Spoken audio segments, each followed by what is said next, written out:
I'm more like the Ajay Devgan school of dancing. Right. I actually dyed my hair for real, but it went kind of carrot.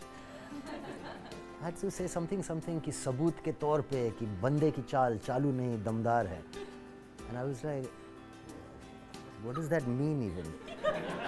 We were okay with one take, and I asked Vikram Motwani, can I do it again please, because this is what I'd like to add to it. And he said yes, of course. And we did. And it seems to be an image that's endured. So great. Yeah. Whoa. Saif, welcome to FC Unfiltered. We've talked about this for a while. I know, because I saw your show and it was so watchable and interesting. I think I saw an episode with Shushant. Yeah. I called you. Yes. And it was so interactive and nice and everything. I thought it'd be nice to come. It is, and we're so happy to have you here. And you have, Saif, the most interesting and inconsistent career. Yes. So I want to begin. I want to begin by just taking you through a clip and a couple of images. Okay. Okay, and I want you to tell me what your most enduring memory of that phase is. Okay. Okay, so let's go to the first. Oh, bloody hell.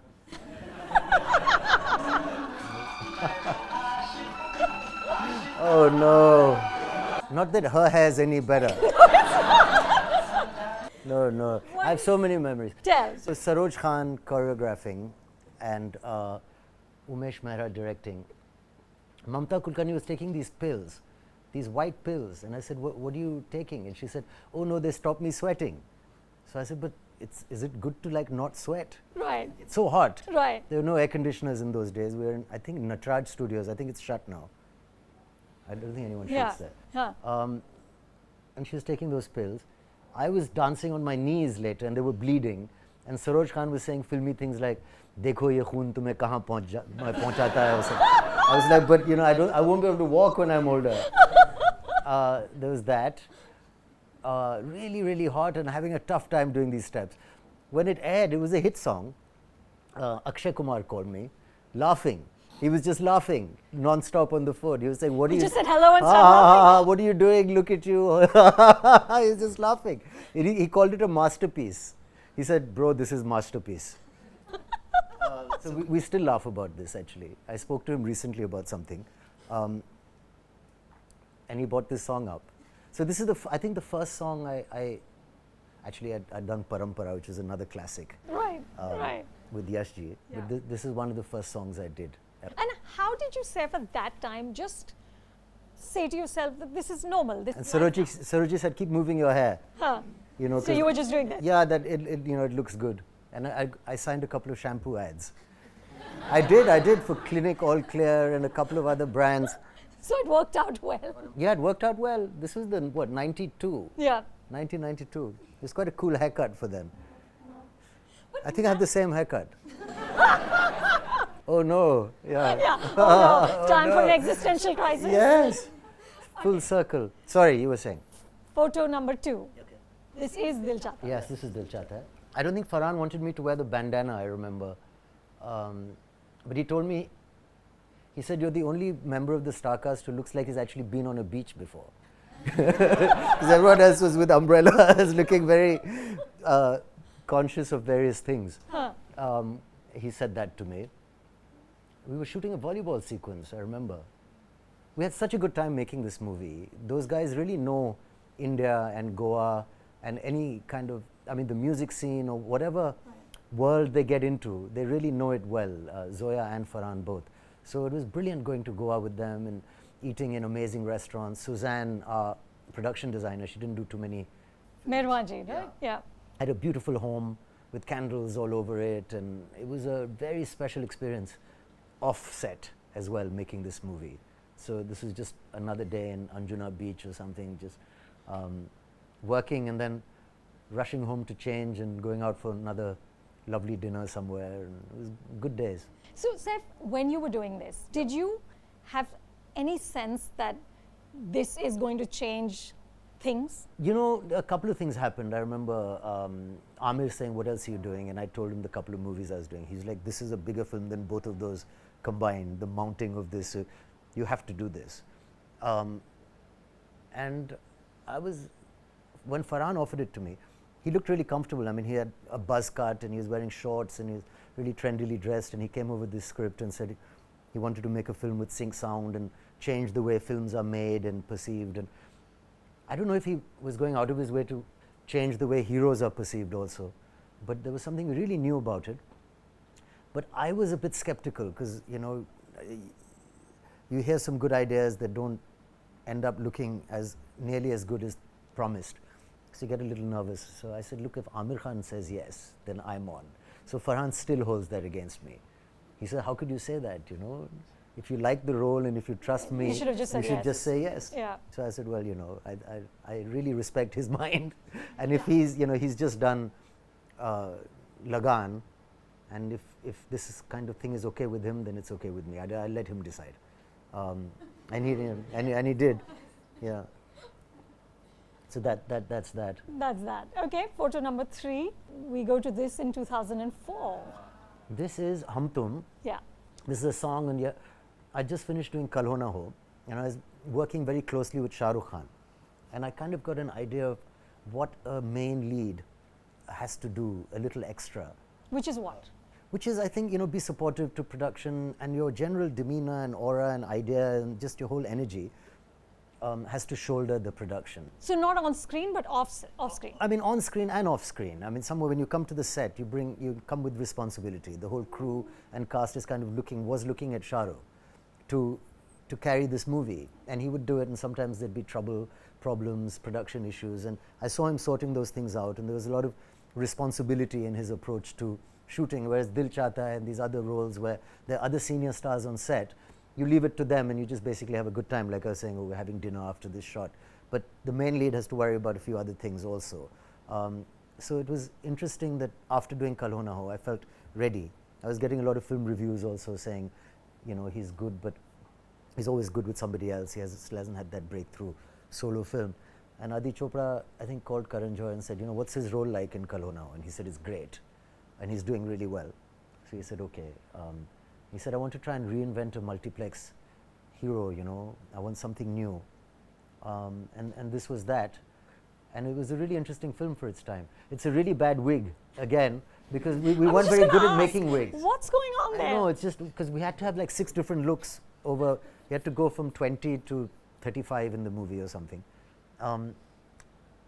And, you know, we weren't very good at making wigs, or they weren't sitting on my head very well. And there's a wire there, and there was all kinds of, it kept lifting and going up in different directions. So we were trying to copy Tom Cruise's, I remember, haircut from Mission Impossible 2. And there's a line in the movie also where I said, this is my Tom Cruise look. Yes. To Rani. I think I just made up that line, and the director liked it. So this is that. This is a song we were shooting. So this is getting a bit more comfortable, I think, with films and acting and being oneself, and there being a market for that sort of thing also. And being the leading man. Yeah, or there being a market for leading man of this kind of energy, you know, which was not the case when we were doing that first song.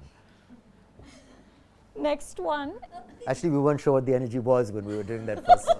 You're just like, we hope there's an energy. Yeah, and what is that jacket? Please take it off. At the same time, I remember wearing an Armani jacket that I'd bought myself. That's always a good sign when an actor, I remember Katrina Kaif did that in Race. She had bought this slinky blue dress that every time you moved, the tassels would fly up.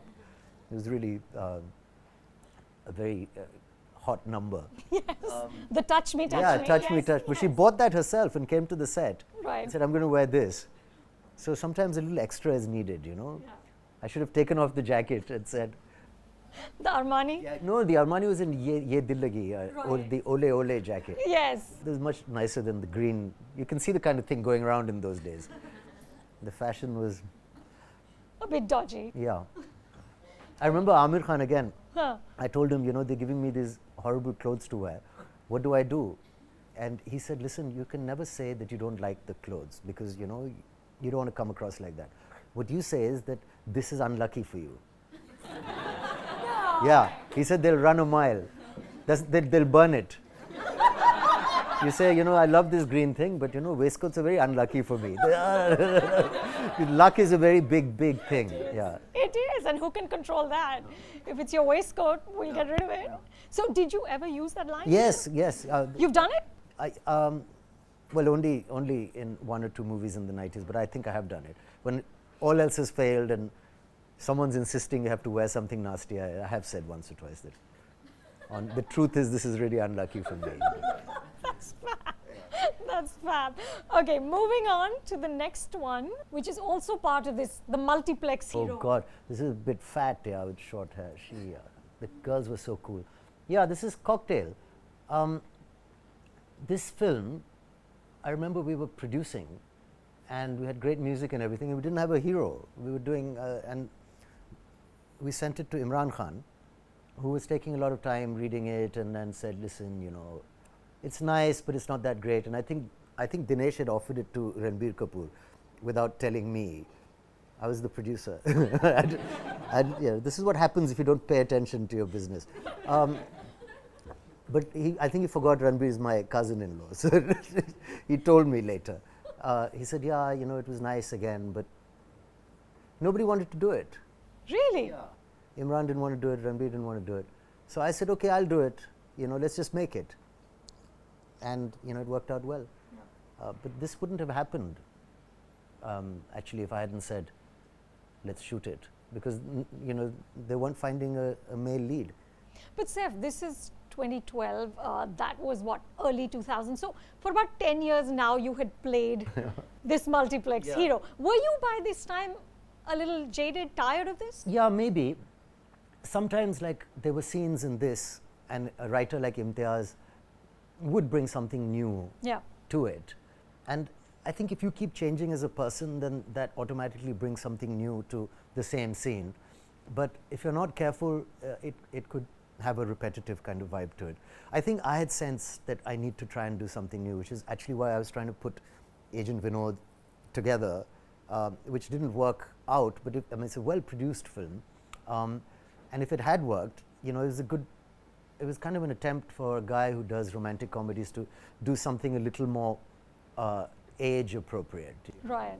So in your early 40s, you can be a raw agent or whatever.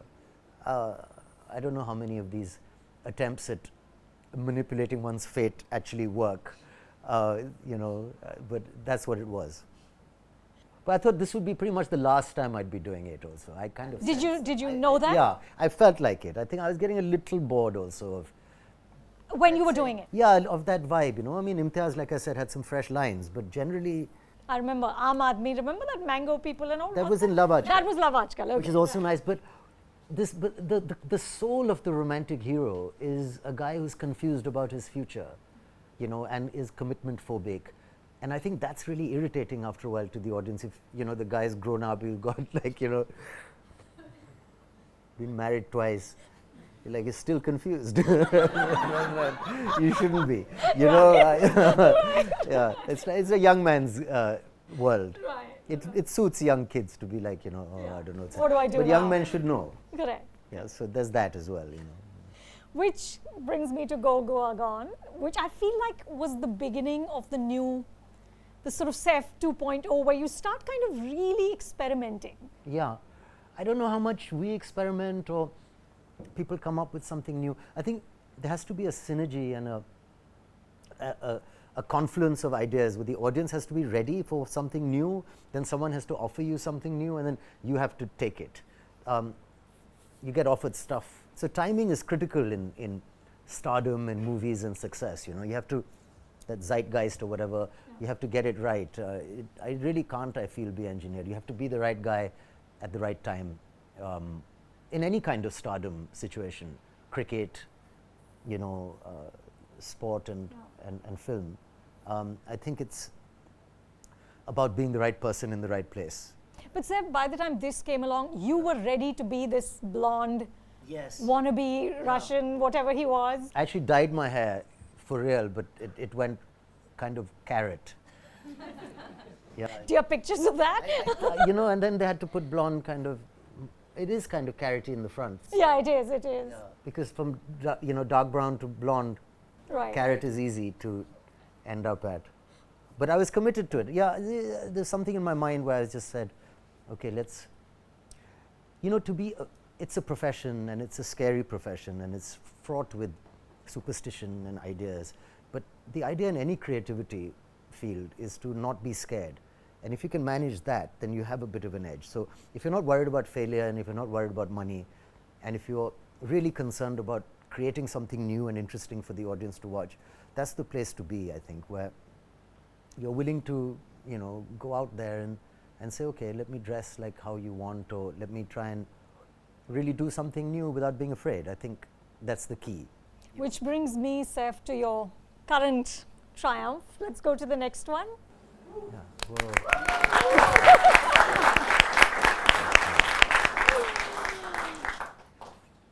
I remember this shot, I asked him for one more. This was a moment where I shoot this guy who's running away, and there's this whole thing happening about shooting unarmed suspects. But of course, he's killed my friend.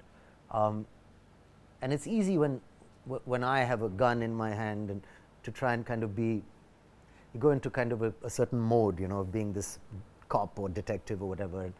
But to kind of bring a real emotion to it as an actor, and because that's what you have to convey all the time, right, is a story. So the story is, I shouldn't shoot this guy, he's unarmed, and then, just can't help it, and this rage surges through him, and he shoots him anyway, and then goes there and finishes him off. So to have a story on your face and in your mind while doing action was a growth for me as an actor. And we were okay with one take, and I asked Vikram Motwani, can I do it again, please, because this is what I'd like to add to it. And he said, yes, of course. And we did. And it seems to be an image that's endured. Yeah. So great. What I loved about Sartaj, Saif, was how human he is, and how flawed and frail and sad and even overweight. I mean, there's one episode in which I think it was Parulkar who says ki haan weight bhi gain kiya hai, right? Yeah. So Saif, are you completely removed now from the trappings of stardom? Is there no vanity about this anymore? I really want to be in a place where I can say to a director that, what do you want from this guy? And I like my life, it's roughly in control as much as whatever. I love having a creative job. Okay, I love that feeling of staying up late at night, like last night, looking at a script and saying, okay, I can make something out of this, and then going to sleep and whatever, waking up and, Taimur and the day and, my wife and mother, and everything's nice. The job, I don't want to feel stressed by it, and as you say, affected by the vanity of it. I want to just become what that character is for a while, really enjoy that, get paid, and, take off. So I don't know whether the entire definition of stardom has changed, or whether, I don't think I'm being that different. I think that's the way it should be for stars. They should become that character, if it's fat or if it's thin, and people have blazed the way. I mean, Amir, as usual, has shown that that's the way to do it. People don't really tell us very often what the path is, but it's clear, for people who can see it. And one of these things is the actor should become the character, and that's quite starry as well. And it's a luxury if you're not doing 20 things, and if you can afford to say, I mean, putting on weight's easy, you just have to eat pizza, but to maintain it, or to become really thin for a part, I mean, that's great now. I think it's the future of, and the present of cinema, where somebody says, you're playing like a Naga sadhu, I want you to be a little underweight. And you say, okay, what kind of diet would my character have? Oh, he'd eat, an onion and a roti. So I don't know, can you do that? Will you do that for your part? That defines you. The beard is the Naga sadhu? Yeah, it is. It's part of it. They'll clip another beard onto this. Huh. This is the grip. Right. And then it comes down to here. Right. So compared to that Humtum wig, these guys have come a long way now. They can they can really do nice. They can do nice. Yeah, nice jobs. But I'm still wary. Saif, but you had said in an interview that I think more like an actor than a star. Is there a big difference between the two? Well, there shouldn't be, but in our country there is. Yeah, of course there is. There is, because a star, implies that there's money involved. In the sense that whether it's the other brands you're sponsoring or stuff like that, or the amount of money that film is going to sell for because your name is on it. So there's financial considerations. is what I think is the main part of being a star, not just having attitude at a party or being Entourage. or that sort of stuff. An actor, and now everybody is a good actor. This is the age, I think, this present of the actor.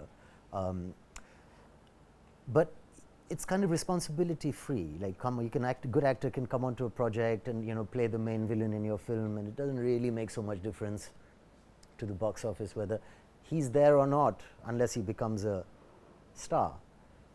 So the difference between a star and an actor is the financial difference it makes having you on that project or not, is what I feel. Apart from the aura around you, I mean, some people have that glow and shine, and but that's monetized usually. And So at this point, do you think of yourself as an actor more than a star? I don't think I have a choice. Yes, it keeps changing with me. There's been times when I've been, in a fairly commanding position as a star, and there's been times when, many times, when I haven't been. But I've always tried to improve as an actor, and I like to think of myself as an actor. When we first joined movies, this wasn't even a industry, like it wasn't recognized by the government. I think that happened very recently. So in our passport forms, we had to fill in profession. I mean, you'd write actor, but you're wondering if anyone took that seriously. But now, I mean, I think of myself as an actor. When I'm not working, I read books on acting. I try and improve my craft, and I think about it much more than I ever did before. The kind of work we're being offered is also really different and exciting. So yeah, I don't want to be a star in that sense, because it's quite, I find it a bit very tiring. I've seen a lot of stars. I still see stars around me, and You're married to a star. yeah, I'm married to a superstar, and my mother was a superstar, and my father was a superstar, but he was very cool compared to the actors, because they're very worried about hair and makeup, and my mom used to be in a very bad mood when she'd get ready. Yeah, we couldn't go anywhere near her. So I instinctively loved that and hate it as well because of that. I think it's important to be normal and be an artist and enjoy the art of it, rather than the vanity of it, and the dark side is annoying to me. Of I want to be better looking than you, and hope you die kind of thing. I mean, nobody admits to that, but But it is there, isn't I it? think so. I think it is. I think most. I went through getting over it when I realized I really can't benefit from anyone's failure. But there are moments when you wish failure on people. Not wish failure on people, but if something goes wrong, you're like, yeah, oh. Right. Because it is that kind of business. I mean, it is. You have to know some psychology to understand this. They say that when some people fail, it implies there's more room for others to succeed. So that's the thought. Whether you understand it or not, you feel that you've just been given an opening. Whereas the more successful other people are, it closes off avenues to other people. So nobody really loves it. That's the thought. When did you realize that you can't benefit? I don't know. I was on the potty in the late 90s or something. And Late 90s, mate. yeah, I think it was when Sanjay Dutt was arrested or something. I don't know, something happened. Something big happened. It didn't change my life at all. At all. And I said, the only thing that can help me is me. It really won't help me if, these top 3 guys are kidnapped and taken to Mars. Right. Maybe that would help, actually. Maybe it would. Yeah. But short of that, anyway, and it's also it's not a nice feeling to be negative about. It isn't. It does eat away at you slightly. It's better to be focused on yourself and try and say, let me be the best I can be. Yeah. When you talk about the 90s, Saif, you often say that there was no connect between you and the films, right? Like, as we could see. I had no idea what I was doing. Yeah, it was amazing. I would say these lines, but I honestly had no idea what I was doing. What was the funniest line you had to say? I remember so many of the lines from those days. I had to say something ki sabut ke taur pe ki bande ki chaal chalu nahi damdar hai. And I was like, what does that mean even? But music used to be amazing in these movies. Absolutely. I would work very hard before the dancing. before people start thinking I had everything really easy. Saroj Khan used to tell me, turn off the lights on the set, tie a mulmul on your head and get it right. You're not changing a step. And we'll go and have lunch. And I'd be there in the corner trying to do this for hours. And I think audio saved me because I had a weak voice and it was particularly difficult to be a good actor if you don't understand what you're saying. But the songs were good in all these movies. So I became a dancing hero in the 90s. Pre the multiplex hero. Yeah. So, sorry. So, Saif, but even now, sometimes, I mean, of course, it's so much more your sensibility, etc. But when I see your interviews and you're talking about wanting to play Dorian Gray, and I just think about how does this guy fit into Bollywood? How do you?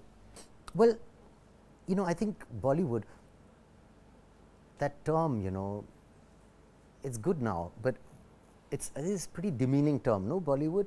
But like the Impressionists and the Protestants and a lot of these terms originally were meant as an insult and They're just stuck. They've stuck and been worn quite proudly. So it's a big umbrella, Bollywood. There's so many different kinds of people.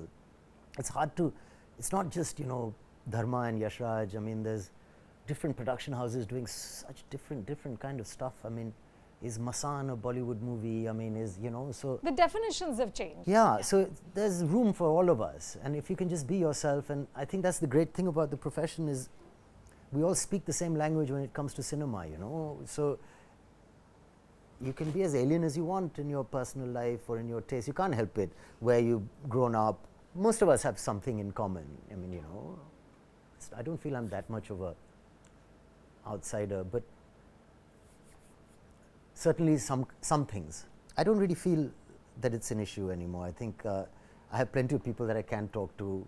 You feel at home? I do. I feel very much at home. I mean, if you put me in a genuinely academic situation, I don't feel at home. Right. If you put me, with Oxford graduates who are law students, I'd feel, okay, these guys are a bit too bright for me, So I have often thought that this is where I do feel at home, on a film set with these guys, just the right amount of, art and the right amount of having fun and being a bit silly. I mean, they're my kind of people also, I remember a conversation we'd had after, I can't remember which wedding it was, but there was some wedding at which you performed. Oh. And then you said, I'm never doing that again. Oh. Was that just very difficult? Well, I don't know. I was doing one wedding and my aunt came backstage. She was a guest. And she said, what are you doing? I said, I'm dancing on stage. She said, oh God, please don't. They're all my friends. So, yeah, back in the day, some of the Patodis aunts used to have an issue with it. The Bengalis were fine somehow. I don't. So there's that. Look, some of these weddings are like shows. Right. They put up these big mandaps. It's not like you're doing a cabaret in their living room. But sometimes it is. I don't know. I think cabarets in living rooms should be avoided. But it depends who you are, and depends how much money you have, depends how much money you want, and it depends how you value yourself and what you think of yourself as. Some people say, I'm an actor, I can't see myself, doing that. And I think that's a cool way to think. And there's other guys who say, look, we're entertainers, and that's what we do. Yeah, so we'll Shah Rukh dance says that. He's very clear about it. It's fine, and I think that's great. And Shah Rukh's got well, I shouldn't say it, I was going to say, how do I say it without saying it? Like, Shah Rukh's done very well for himself.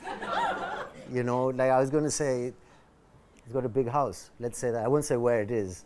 Right. Yeah. But he's converted his time into great success, and he's still doing it. And I think that's amazing. So to each their own, right. That's the point. But also I've never basically been comfortable dancing, I don't think it's great for, it's weird for a guy to be an amazing dancer, Why? I After don't all know. those bleeding knees and all, come on. Yeah, but those are different steps. It's just, I think like cool guys shouldn't be able to dance too well. They can dance a bit, but they shouldn't be like, whoa, look at me, I can really. Like, what are you doing? Have you told Hrithik Roshan that? Yeah, but that elastic stuff, yeah, it's. Come on. Ritik's sexy guy, all the tiger. It's just, I don't know. That's my take on really good dancers. I'm more like the Ajay Devgan school of dancing. Very controlled. Very controlled. Yeah. Yeah. So guys should be like. Too macho to dance. I think even the girls are nervous dancing with Ritik. Now they're like, oh my God, he's so beautiful. Yes. Everyone's just looking at him. Yeah. So, Saif, do you miss being a producer, controlling material, creating material? When I'm not shooting, there was to be really nice. I do miss producing because you come down to office and you make these decisions, and they're quite creative. Like what font should we write Go Goa Gone in? Should it be silver? Should it be red? And what should the poster look like? And how should we do this? And which film are we making? I didn't really like how much are we paying the light guy? And can we get cheaper plates for lunch? That's not my kind of conversation. But the guy who has that conversation ends up running the production, though. So I do hope I can do it again. It's a very creative job. It's a producer-driven industry, actually. And you're enabling storytelling. And film should be a producer's kind of dream and idea, and then he puts everyone together and says, this is how it should be. So I do miss that. Yeah, I look forward to doing it again. You with will? All these, with Netflix and things like this. There's a high chance that. I mean, we've already spoken to them saying, let's try and come up with something that we could produce, and they're open. So I'm having a good time acting, but I do miss it slightly. I live on the 10th floor of my building. The second floor was the office, so it was great. I'd come downstairs in my pajamas and sit there and have these chats about the future, and that used to be really fun, and I miss it. But you think you will get to it? Yeah, soon I'd like enough? to do it. I don't think I'm very bad at it either. I think I gave our company good direction with, films like Go Goa Gone and Love Aajkal, and I thought even Agent Vinod was a good idea for a movie that went wrong, but I'm sure it's the right kind of movie in a sense. You said, Saif, in an interview that it's a blessing to like your wife. Not everyone has that luxury. I should really watch what I say more of. It's a blessing to be loved. But to like your wife is Yeah, to actually like. I think after a while, we all get into relationships, but things change, and people. When you're in love, you don't even realize that you're two different people.